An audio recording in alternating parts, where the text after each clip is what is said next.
Hola a todos, bienvenidos al podcast Incógnito. Hoy hablaremos sobre la epistemología filosófica. Comencemos.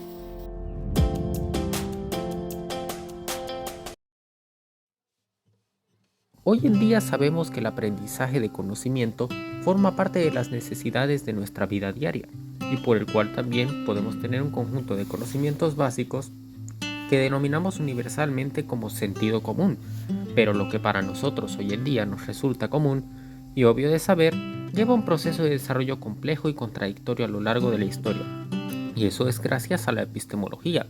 Por eso profundizaremos en esta rama de la filosofía para entender los orígenes del conocimiento y el estudio de su naturaleza y validez. Un momento, y si yo formo una idea sobre algo que he conocido, entonces esa sería una forma también de conocimiento. Es una muy buena pregunta. Para entenderla, nosotros nos remontaremos a los orígenes de la epistemología, los cuales tienen presencia desde la antigua Grecia, con los filósofos como Platón, quienes se encontraban en una constante oposición a que conceptos de creencia u opinión sean considerados como lo mismo que conocimiento. Partiremos entonces de esta comparativa para entender la naturaleza y esencia del conocimiento. Pero empezaremos por entender que la opinión se consideraría un punto de vista únicamente subjetivo, es decir, que éste no tiene un fundamento o un respaldo que le permita establecerse como algo sólido ni justificado. Al contrario de ello, el conocimiento es una creencia verdadera y justificada que se obtiene por un proceso de comprobación y validación, es decir, que tiene un fundamento que lo respalda y que permite demostrar aquella veracidad. Está en esencia dentro de sus raíces la forma más básica en la que la epistemología cobra un significado. Forma sus primeros pilares, como el estudio del conocimiento científico. Entonces la epistemología está relacionada con el conocimiento científico.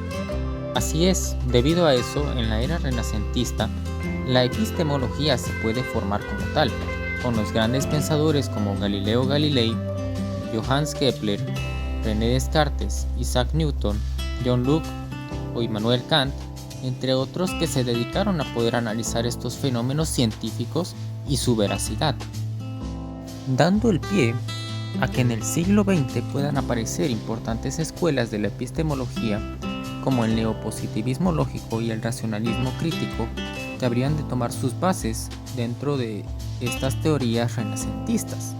Bertrand Russell y Ludwig Wittgenstein influenciaron el Círculo de Viena, dando origen a la primera escuela epistemológica como tal.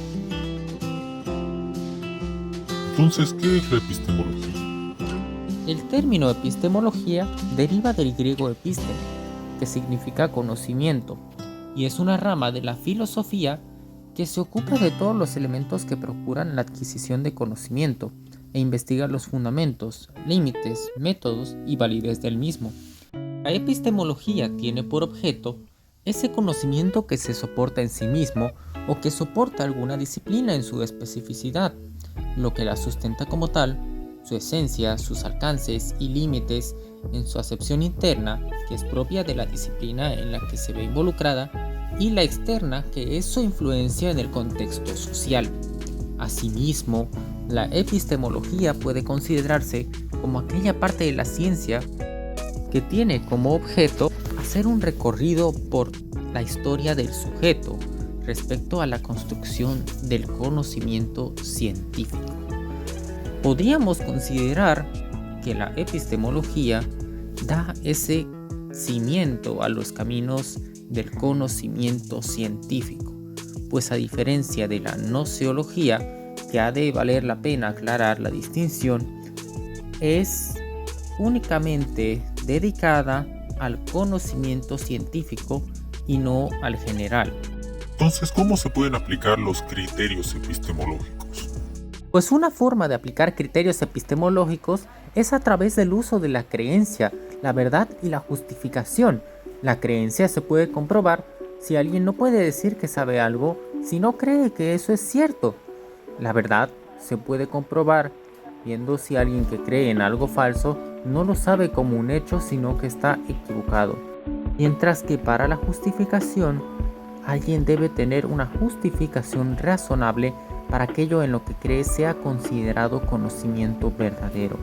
Esos son los criterios principales para poder identificar lo que se considera conocimiento según la epistemología. Para concluir, recalcaremos que la epistemología es de una gran utilidad en la práctica investigativa. Nos sirve tanto para la elección y análisis de un problema de investigación, así como para alcanzar una pertinencia teórica, metodológica y técnica. Aparte de ello, nos ayudará a entender el conocimiento de una manera más distinta, alimentando el espíritu investigativo. Finalizaremos este podcast con una gran despedida, porque esto fue Incógnito.